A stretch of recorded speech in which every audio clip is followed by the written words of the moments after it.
The light switch pretty much installs the same way as everything else does. There's this little fiber washer that goes between, that goes onto between the dash goes here. The fiber washer goes on, and then once you have the fiber washer, you got this little beauty retaining ring that keeps it in place. The headlight knob just sort of screws into place. So now we have our headlight switch. We got a lot of wires going to the headlight switch.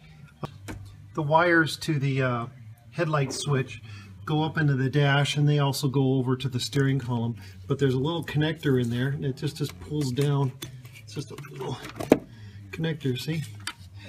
And so now we have our headlight switch. We got a lot of wires going to the headlight switch. But the headlight switch is marked. It's, as you can see, there's little markings on there. Like, that's a 75, which has the solid red wire on it. Next to the 75 is a 57 that has the white with the green stripe. Next to the 57, there's a 58A. On that 58A, we have two blacks with a blue stripe that connect together on that one. And then directly next to the 57A, we have 30, which has two wires, a solid red and a red with a white stripe. Next is 56.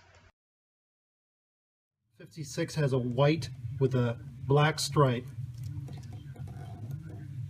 Next to that is a K. The K has a solid white. This right here. There's a K, a solid white. Next to K, we have a 58L. 58L has a, I think that's gray with a black stripe, black dot, and then also a gray with a black stripe attached together, as you can see. And next to that is a 58R. R has the red, the white with a red dot and white with a red stripe, as you can see.